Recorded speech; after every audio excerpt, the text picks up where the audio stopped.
A question I'm wondering on for some time now is how the Gerudo could have gotten into Great Bay Temple, if at all. It's an interesting what-if scenario without an easy answer, in my opinion.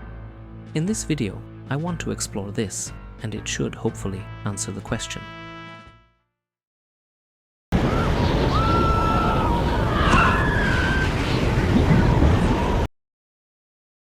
After cursing the region of Great Bay, Skull Kid approaches Avail, the leader of the Gerudo, and tells her about the Zora's Eggs, Great Bay Temple, and a way to enter it in order to get something valuable that is located there.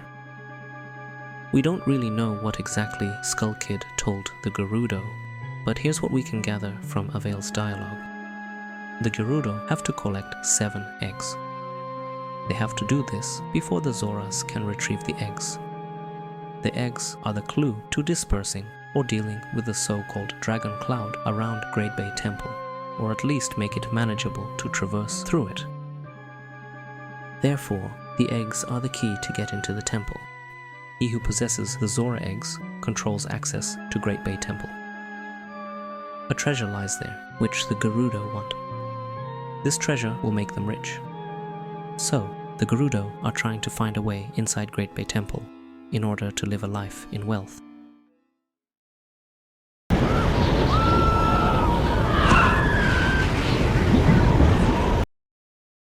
The first look we will take is to what happened in Majora's Mask itself.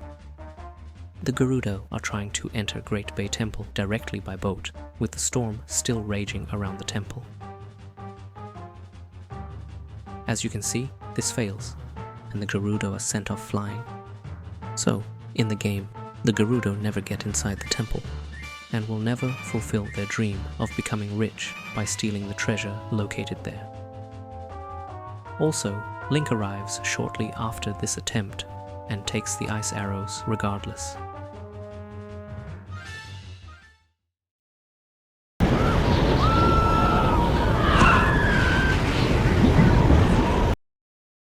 If we saw the Gerudo riding a boat into the tornado, then why am I analyzing the route of collecting and using the Zora eggs? I mean, we clearly see their idea failing in reality, so what's the point of an overall analysis? Well, maybe using the eggs was the Gerudo's original plan. Since Link interfered with the plan of the Gerudo by stealing back the Zora's eggs, maybe the pirates had to change their plan and try to directly get into the temple. While it technically wasn't a lie that the Zora eggs were the key to entering Great Bay Temple, there were definitely some steps that Skull Kid conveniently left out. This is how the scenario of entering Great Bay Temple would have played out according to the Gerudo's plan. Step 1. Locate all 7 eggs. Step 2. Put them in the marine biologist's aquarium or in another similar environment where they can thrive. Step 3. Learn the new wave Bossa Nova from the eggs arrangement. Step 4. Summon the Great Turtle, which also has to voluntarily transport the Gerudo there, or somehow find a different way into the temple. Step 5. Avoid all the monsters and locate the treasure. Step 6. Get the ice arrows by defeating Wart. Step 7. Leave the temple with the treasure alive. Step 8. Question mark, question mark, question mark, question mark. Step 9. Profit from the ice arrows somehow? There are multiple problems with this plan. First of all, acquiring the metaphorical keys for even getting into the temple. The Gerudo forcefully collect all the eggs from the Zoras, then let them hatch in an environment suited for these eggs. The professor notes how sensitive the eggs are to their surrounding environment. It's also unclear if he would even allow the Gerudo to hatch the eggs, but maybe they could force him to help them. After that, the eggs had to arrange in a specific pattern to denote musical notes for the new wave Bossa Nova, and the Gerudo had to decipher and understand this information. Who knows how proficient these women pirates are with musical theory and instruments. Then there's the second problem with this plan: calling the giant turtle and getting it to cooperate. It's not clear at all if the Gerudo could even summon that divine creature. In research for this video, I tried getting the Great Turtle to appear by playing the New Wave Bossa Nova with all non-Zora instruments, the Ocarina of Time, the Deku pipes, and the Goron drums, and it didn't work. This shows that a very specific set of musical conditions have to be met in order for the turtle to appear. And if it only works for the Zora, the Gerudo either had to steal one of the Zora instruments used by the Indigogos, or had to mimic a guitar with some sort of strings. And even if they were able to successfully summon the giant turtle, it, as a second sub-step, is very doubtful at best that the giant turtle would just willingly ferry the Gerudo to Great Bay Temple. According to itself, the giant turtle sees everything that's going on in the ocean, and even knows Link's name without being told it by the hero. So this means it may very well be aware of the Gerudo's egoistical intentions to enter Great Bay Temple just to get some treasure. I have huge doubts that it would easily agree to the Gerudo's demands to bring them to the temple. The third problem is that of the treasure inside Great Bay Temple. Avail thinks that what's hidden inside Great Bay Temple is something valuable and precious. In reality, ice arrows are located inside the temple. I'm sure the Gerudo would find this to be pretty disappointing. Avail sounds like they are expecting riches in the temple, but unless they can sell these magical arrows for a huge price, their dreams of getting rich won't fulfill for a long time.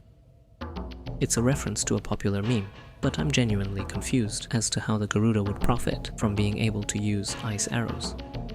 Like, maybe they could increase their potential to threaten people, and therefore would make racketeering more profitable? However, there are two requirements for this to work. One, they would have to have people skilled in archery, and two, these Gerudo archers would have to be able to use magical powers in order to make the arrows they shoot frozen. It's not impossible, but somewhat unlikely, I'd say. Does making ice platforms help with piracy? Maybe they could sell these magical arrows to willing buyers. But again, I find it highly unlikely that this would generate a steady stream of high income pouring into Gerudo treasury, or grant them a large one-time sum for these women to earn lots of money. These three problems make the Gerudo's idea of using the treasure inside Great Bay to get rich pretty unrealistic, in my opinion. It's technically not impossible, but very, very, very hard to achieve. I'm sure Skull Kid didn't care about the Gerudo, he just wanted to use them to stir up more conflict, drama, and chaos in the Great Bay. In the end, they too were just used by him without further regard for their well-being. At last, a small, unrelated side note. I always find the abrupt shift in tone of Avail's conversation strange. From berating her subordinate at first, to encouraging her and longing for the treasure. Maybe Avail chooses to do this to motivate her subordinate, after seeing that berating has demoralized and depressed her?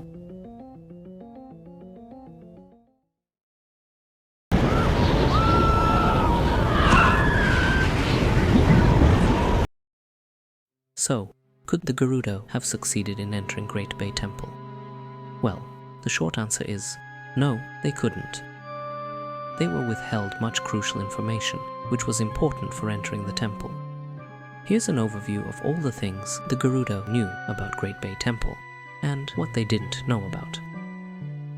As you can see, Skull Kid technically didn't lie to the Gerudo, and told them the truth, but he left huge gaps in the story.